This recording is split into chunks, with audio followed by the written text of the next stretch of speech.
Shirley McGee is not the future. Shirley McGee is the present. Amen? When we hear young people like Eric, pastor that spoke, young people like Charlene McGee, that gives us hope. That's the fuel that makes me go. Because I know that we have young people who are solidly grounded in community. And I called her last night, believe it or not. She's been sick all week. Her son is sick.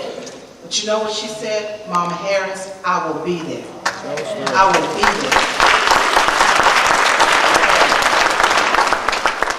So what I've been asked to do is to do what's being called a litany of persons killed by police. And let me just share with you a quote from Bishop Desmond Tutu, who knows a little bit about police brutality. Those who forget the past, as many have pointed out, are doomed to repeat it. And at one of the rallies, I remember saying that our actions are almost predictable when something like this happens. We get upset, we get all fired up, we hold a press conference, we rally, and then after a couple of weeks, things kind of die down. We can't continue to behave that way, because it's just like that definition of mental illness is continuing to do the same thing and expecting that things are going to change. They won't. So I want to take you back a little bit, because you know, we have the fresh wound of Aaron Campbell's murder. No, I'm just going to call it murder. Sorry. I can't sugarcoat it. We have Kendra James. We have James Jahar Perez. We have Byron Hammock. You all remember Byron Hammock a couple of years ago. I had a police officer, a high-ranking police officer, tell me after that, Joyce, that shouldn't have happened. Once again, that shouldn't have happened. And we agree with you. But the issue is, when are we going to make sure that it doesn't happen? Or when it does, the people who do it are held accountable.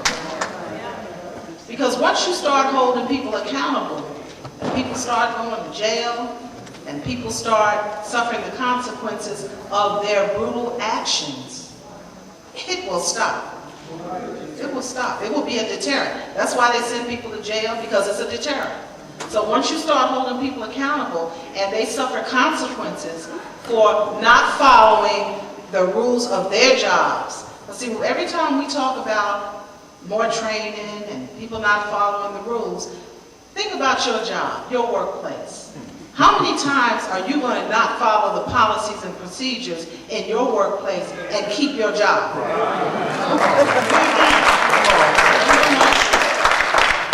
So I want to just talk a little bit about, there have been others whose lives have been taken. And before I go any further, Sister Shamsuddin, is she still in here?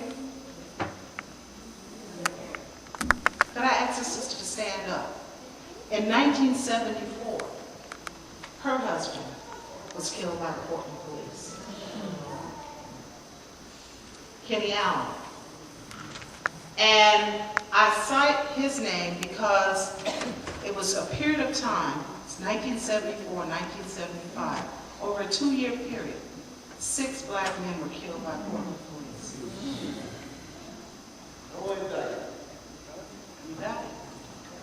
And I remember them vividly, because one of them was a 17-year-old by the name of Ricky Johnson. And I was teaching his nephew, his 6-year-old nephew, in my first grade class. And every Monday we'd have a little circle time, and the kids would tell them what they did over the weekend, what happened. And when we got to Little Joe, and Little Joe actually is now Big Joe McFerrin, who runs PRC. And he said, my Uncle Ricky got shot by the police. So you can imagine, you know, I'm the teacher, and I'm like, oh, I had to take a break and went and talk with the other teachers. And what ended up happening as a result of that, we ended up having a march and a rally. We marched around the police bureau, which used to be down on 2nd and Oak Street.